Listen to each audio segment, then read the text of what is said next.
మామూలుగా మీ సినిమాలు ఇప్పుడు ఇప్పుడు తీస్తున్న సినిమాలు సెకండ్ ఇన్నింగ్లో స్టార్ట్ చేసిన సినిమాలు ఆల్మోస్ట్ అన్ని సినిమాలు గుర్తుపెట్టుకునే క్యారెక్టర్సే. గూఢచారి కావచ్చు, రంగస్థలం కావచ్చు, నాన్నకు ప్రేమతో ఇప్పుడు వచ్చిన ఇది. బట్ మీరు హీరోగా చేసినప్పుడు సినిమాలు పెద్ద నిజంగా జగపత్ బాబు గారు అంటే టక్కున గుర్తొచ్చే సినిమాలు, క్యారెక్టరేషన్ పరంగా మాట్లాడుతున్నాను, సినిమాలు కాదు.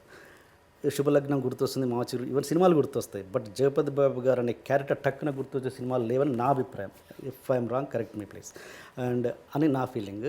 అంటే అప్పుడు అంత కంఫర్ట్గా ఉన్నప్పుడు మీరు ఎప్పుడు నాకు తెలిసి రిస్క్ చేసిన సందర్భం ఎక్సెప్ట్ గాయం అది గుర్తుండిపోద్ది ఆ క్యారెక్టర్ హీరోగా. ఏమడుగుతున్నాను అది అప్పుడు మీరు కంఫర్ట్ లెవెల్లో ఉన్నప్పుడు ఎప్పుడు రిస్క్ చేయలేదు మీరు. బట్ ఇప్పుడు మీరు అంటే చాలా కసి పెరిగిపోయింది. ఇప్పుడు ఒక నటుడిగా మీకు ఇప్పుడు కసి పెరిగిపోయిందని అర్థమవుతుంది. అంటే ఏంటి అంటే అవసరం అలా చేపిస్తుందా మీతో, లేకపోతే కంఫర్ట్గా ఉన్నప్పుడు ఎప్పుడు రిస్క్ చేయలేదు అనిపించింది నాకు. లేదండి, you not right. Okay, I'm the only person who took risks. Example చెప్పండి. Antahpuram, why did I do Antahpuram? అది నేను ఏంటంటే అది ఒక గెస్ట్ లాంటిది, guest whatever it is, why should I do it? Okay, why, who did it చెప్పండి, ఒక example చెప్పండి. గెస్ట్ అపియరెన్స్లో పీక్లో ఉన్నప్పుడు ఎవరు చేశారు? ఎవరు చేయలేదు కదా. Okay, that is a chance. అంతపురం చేస్తే సూసైడ్ చేసుకుంటాం అన్న ఫ్యాన్స్ బోళంతమంది ఉన్నారు. క్యారెక్టర్ చేయటం ఏంటి, మా హీరో, నేను హీరో కాదు అంతపురానికి అప్పుడు, కానీ నేను పెద్ద హీరోని, బాగానే ఉన్నాను.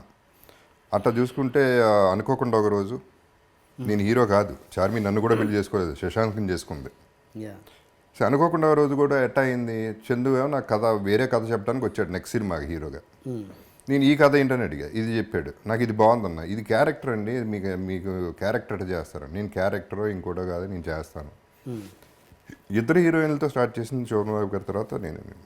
మల్టీ స్టార్ స్టార్ట్ చేసింది నేనే. ఎవరితో అయినా చేయడానికి రెడీగా. నేను నాగార్జునతో చేశాను, ఇంకెవరెవరో అఫ్కోర్స్ పెద్ద పెద్ద నాగేశ్వరరావు వాళ్ళందరూ పక్కన పెడితే కూడా ఆ ఛాన్స్ కూడా తీసుకున్నాను. ఓకే, ఇప్పుడు కూడా, ఇప్పుడు ఇంత బాగున్నప్పుడు కూడా వెబ్ సిరీస్ చేశాను. అది ఎంత పెద్ద హిట్, అది ఫ్లాప్ పక్కన పెట్టండి, అది ఇంపార్టెంట్ కదా, అది బాగానే ఆడింది. But again I wanted to take a chance. I always like to bend the rules and break them కూడా వీలైతే. I want to break the rules. Okay, so I always took a chance. Life is a gamble and that's why I'm a gambler.